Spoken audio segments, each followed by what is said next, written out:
में। तो आज हम बात करते हैं परिवहन समस्याएं या ट्रांसपोर्टेशन प्रॉब्लम्स क्या होती है।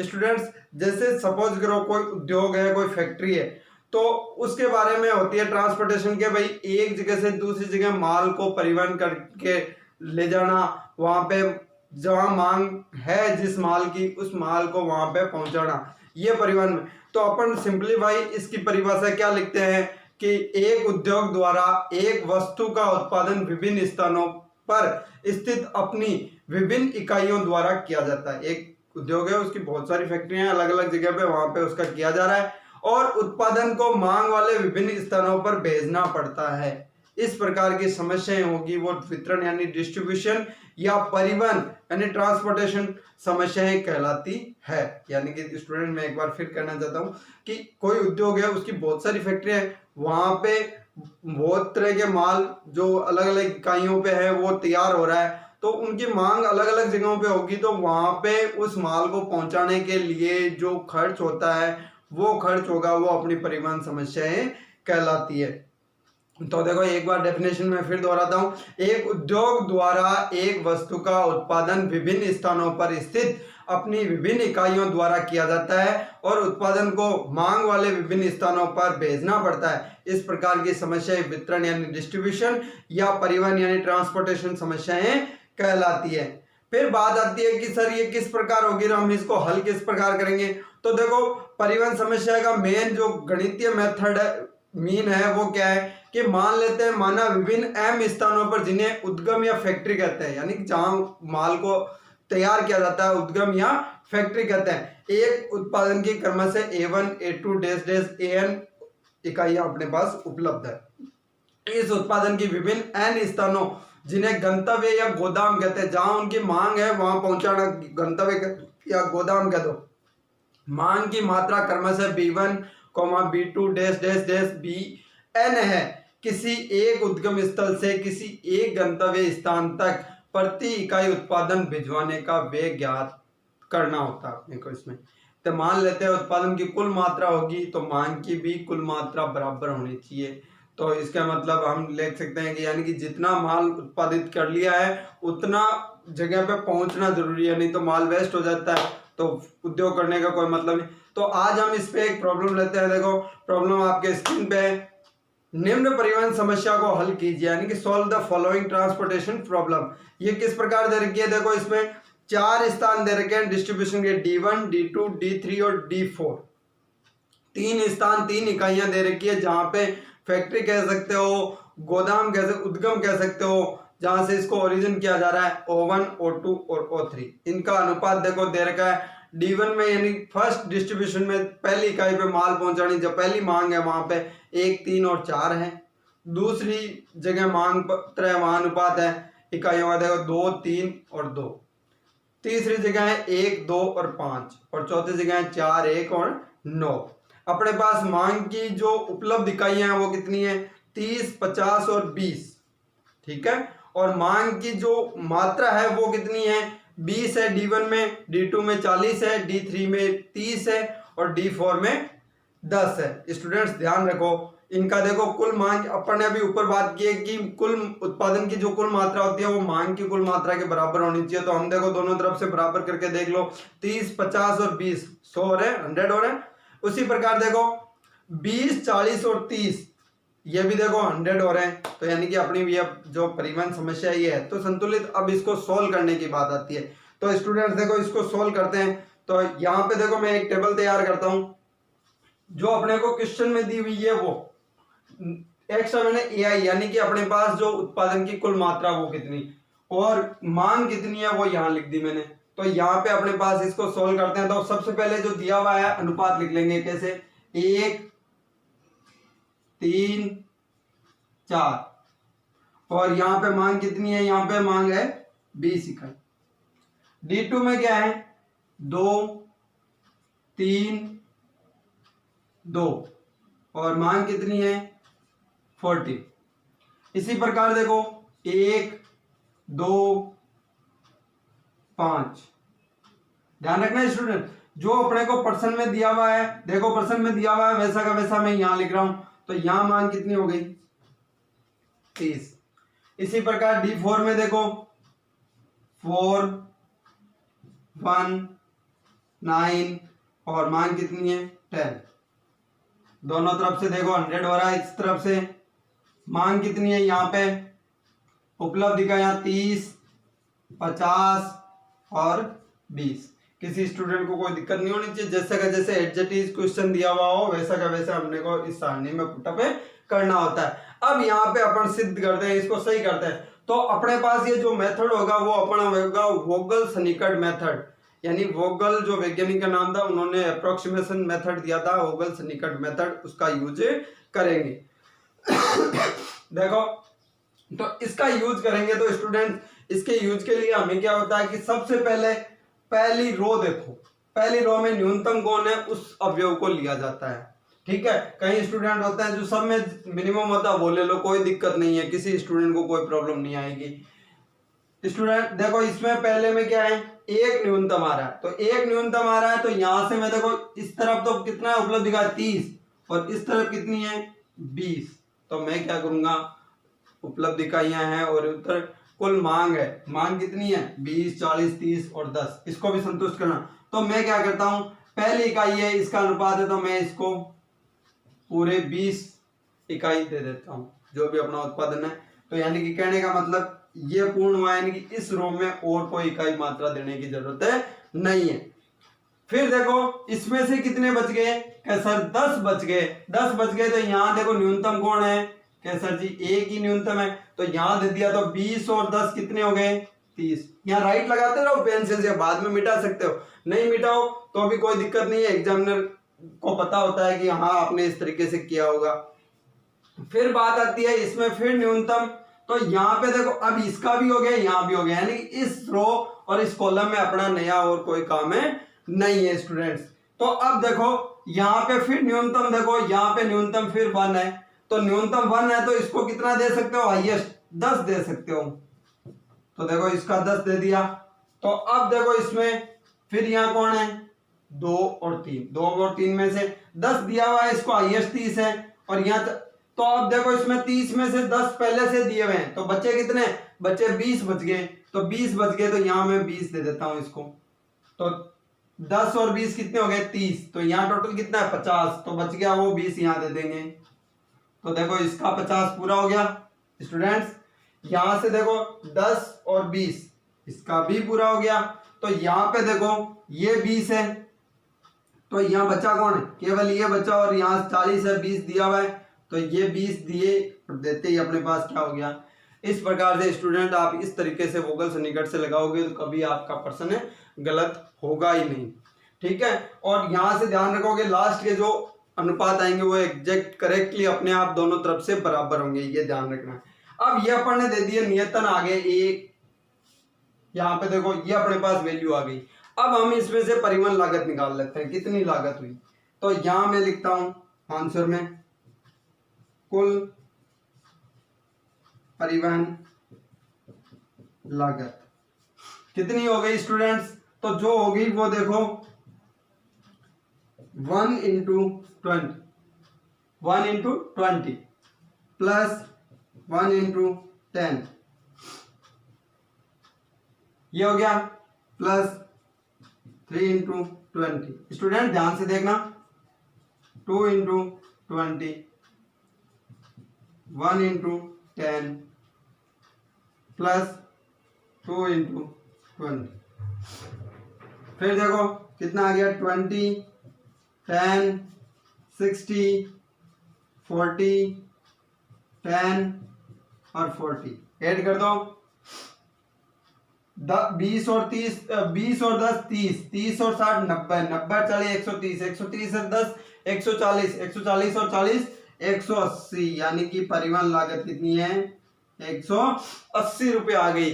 अब ये परिवहन लागत अपनी सही है या गलत है, क्योंकि कई बार ये होता है देखो भाड़ा है एक स्थान से दूसरे स्थान पहुंचाने के लिए जो भी गाड़ी भाड़ा होगा जो परिवहन लागत होगी वो अपने पास न्यूनतम आनी चाहिए। कोई भी बिजनेसमैन ये नहीं चाहता कि उसका भाड़ा एक्स्ट्रा लगे, सब कम कराने की। तो अपने को भी बिजनेसमैन के आइडिया से देखना है कि ये सही है या गलत है, तो हम इसकी अब जांच करेंगे। स्टूडेंट ये ध्यान रखना, अब हम इसकी जांच करते हैं। तो जांच किस प्रकार करेंगे, तो मैं यहां से देखो यहां लिखता हूं, हेडिंग डालता हूं, हल का इष्टतम परीक्षण, यानी कि ऑप्टिमाइजेशन टेस्ट, ऑप्टिमल टेस्ट हो गया, जो अपना आंसर है उसका ऑप्टिमल टेस्ट करेंगे। तो सबसे पहले जो स्वतंत्र नियतन आए हैं वो कितने हैं, तो उपरोक्त सारणी में m plus n minus 1, m plus n देखो कितने हो गए, m कितने 3, n कितने 4, 3 प्लस 4 माइनस 1 कितने हो गए 6 हो गए, को संतुष्ट करने के लिए, तो हम इसको अब संतुष्ट करेंगे। तो संतुष्ट करने के लिए देखो कितने आने चाहिए, संतुष्ट करने के लिए 6 आने चाहिए। तो यहां पे देखो कितने आए, 1 2 3 4 5 6 आए हुए स्वतंत्र नियतन प्राप्त होते हैं।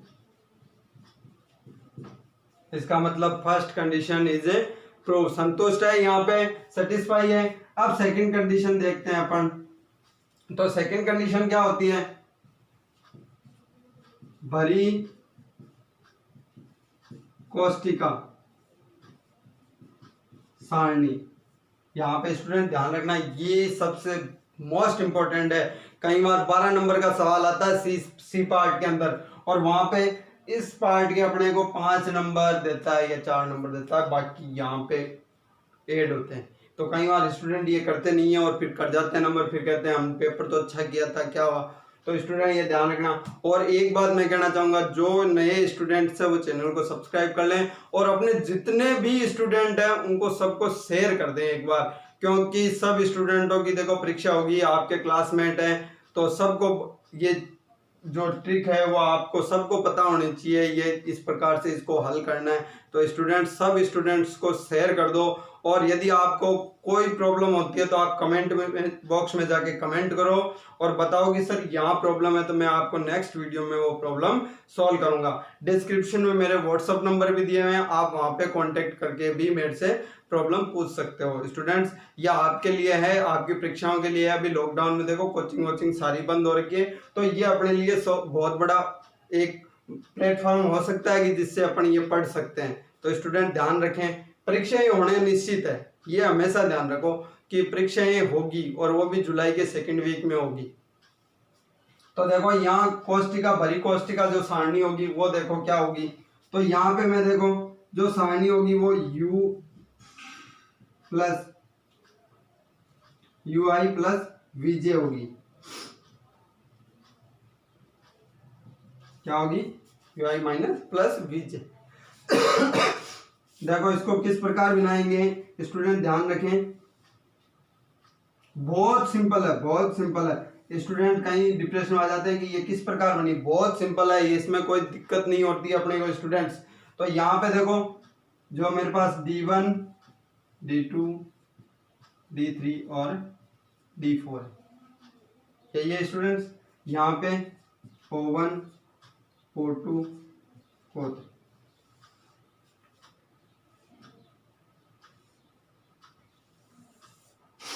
जहां जहां नियतन प्राप्त है वो संख्याएं अपने को एज इट इज लिखनी है, बाकी वाली अपने को नहीं लिखनी।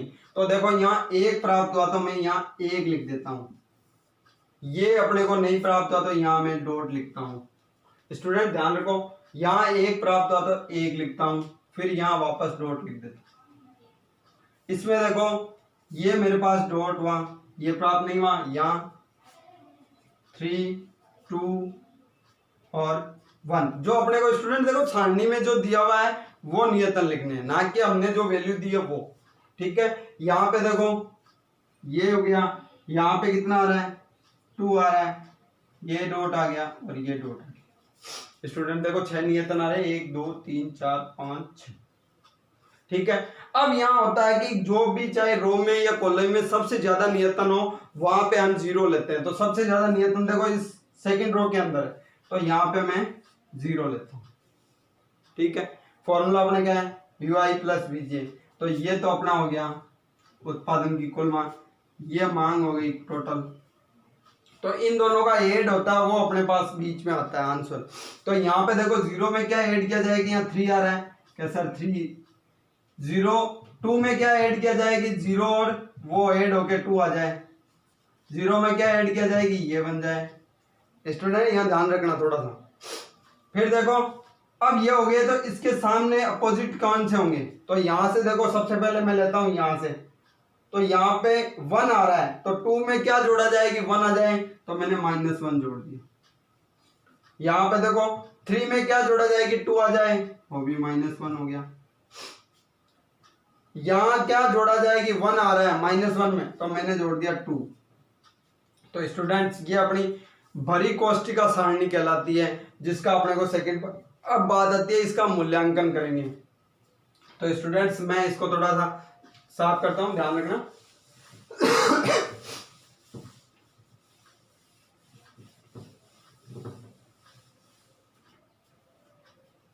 अब थर्ड स्टेप होती है अपने पास रिक्त कोष्ठिका मूल्यांकन। ठीक है, अब रिक्त कोष्ठिका मूल्यांकन करेंगे। तो यहां से देखो सबसे पहले मैं लेता हूं रिक्त कोष्ठिका सारणी कह दो या मैट्रिक्स कह दो, ये होती है CIJ। क्या होती है स्टूडेंट्स, अपने देखो जो जो नियतन प्राप्त नहीं हुए उनको लिखा जाएगा यहाँ पे। तो देखो पहला हो गया था, दूसरा अपने पास ब्लैंक रह गया, तो इसको 2 1 4 थोड़ा सा बड़ा लिखता हूं। फिर इसी प्रकार यहाँ पे कितना हुआ 3, यहाँ आए नहीं अपने पास। फिर नेक्स्ट 4.5 और 9। स्टूडेंट्स देखो इस प्रकार से अपने को जो रिक्त कोष्ठिका थी वो अपने पास आ गई है। अब बात आती है दूसरी रिक्त कोष्ठिका की UI प्लस VJ सारणी। तो ये किस प्रकार ली जाएगी स्टूडेंट्स, यहां से ली जाएगी, ध्यान रखना। ये क्या होगी, ये सबसे बड़ी दिक्कत होती है कि यहाँ अपन भूल जाते हैं, माइंड से लैप्स हो जाता है ये चीज। तो यहाँ पे देखो मैं इसको इस प्रकार लिखता हूं,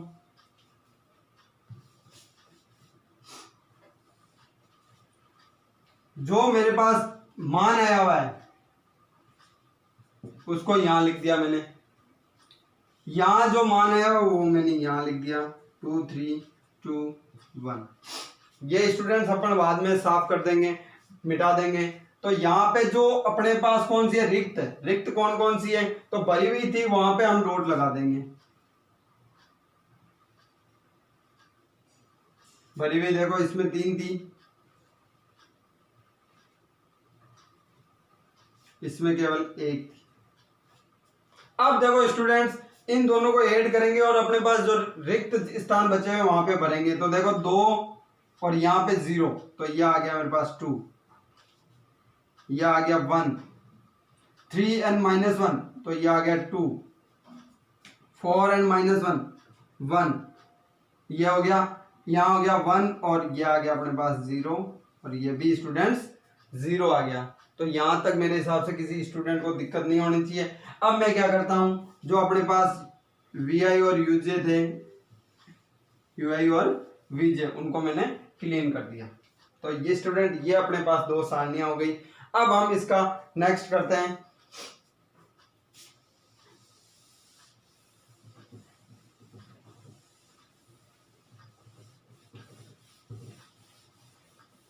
स्टूडेंट ये स्टेप अपने को याद रखने होते हैं, अपने आप सॉल्व हो जाता है। तो यहां से देखो अब हम निकालेंगे मूल्यांकन सारणी। मूल्यांकन सारणी का फॉर्मूला क्या होता है, DIJ होता है। ये होता क्या है, CIJ minus UI plus VJ minus कर दिया जाता है। तो यहाँ पे अपने पास क्या हो गया, देखो आए हुए हैं। तो यहाँ डॉट है वो तो डॉट में से डॉट रहेगा, यहाँ 3 में से 2 1, 4 में से 1 3, 2 में से 2 0, डॉट डॉट, यहाँ भी क्या हो गया डॉट डॉट, और यहाँ 5 में से 1 जाएगा तो 4 0, तो अपना आ गया 4 9 और 0, सॉरी 9 आ जाएगा यहाँ पे। तो स्टूडेंट्स इस प्रकार से अपने पास देखो सारे के सारे नियतन, तो मूल्यांकन सारणी में सारे अवयव क्या है, अपने पास धनात्मक वैल्यूज आई है या 0 आई है। तो हम क्या लिखेंगे यहाँ पे, चूंकि सभी रिक्त कोष्टिका, जो अपने पास ब्लैंक थी, जो इसमें नियतन नहीं प्राप्त है, रिक्त कोष्टिका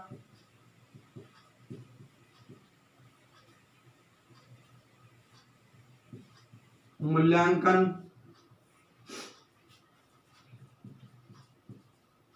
पॉजिटिव या धनात्मक है।